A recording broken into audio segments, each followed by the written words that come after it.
ઝાલા ખૂબ મજા મારો રામ બોલે હે ભાઈ, અને કોકનું ખોવાઈ જેગલું ઘેર પાછું લાવવું હે ઝાલા. આવું બને ભાઈ કે કોકનું ખોવાઈ ગયેલું હે ઝાલા, એનું ઘેર પાછું લાવવું છે ભાઈ.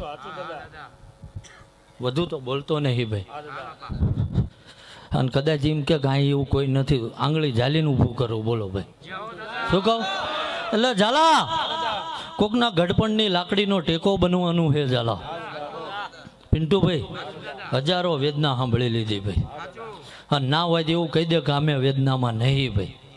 હજારો વેદના સાંભળી ભાઈ, શું કહું? પણ આવ્યો શું ભાઈ, આ હજારે હજારનું જો કદાચ બચકું બાંધીને ભોગાવના ખારમાં ના લઈ જાઓ, મારું આ આવું ન કમ. પિન્ટુભાઈ ખૂબ મજા મારો રામ બોલી રહ્યો હે ભાઈ ઝાલા. શું કહું? આ તો આમને જેટલી ભલામણીઓ કરી, કેટલો ટાઈમ કાઢ્યો ઝાલા, તારે મેં હા પાડી હે ભાઈ.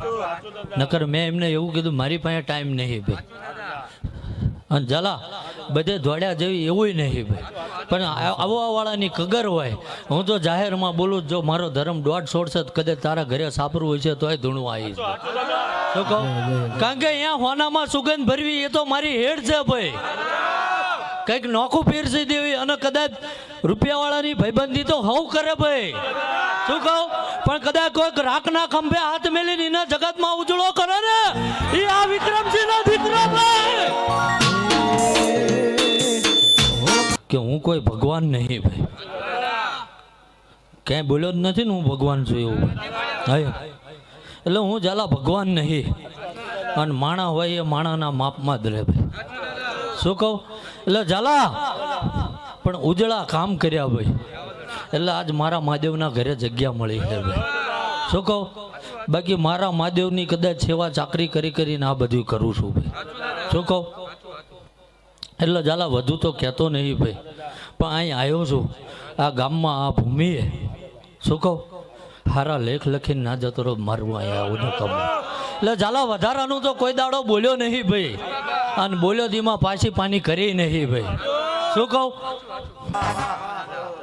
પિન્ટુભાઈ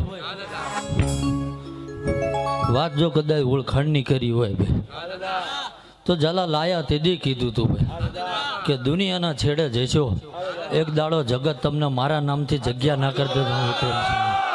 એટલે જે કદાચ મારા નામનું ઓઢણું કદાચ ભાઈ ઝાલા, મારા દેવની વાત કરું છું ભાઈ, મારા દેવનો કદાચ લેજો વારે નામ લઈને ફર્યા છે. શું કહું? ઝાલા સ્ત્રી પુરુષ, શું કહું છું? એટલે ઓઢણું બોલવામાં પાછો ફેર નહીં ભાઈ, જે જ્ઞાતિમાં કહું છું.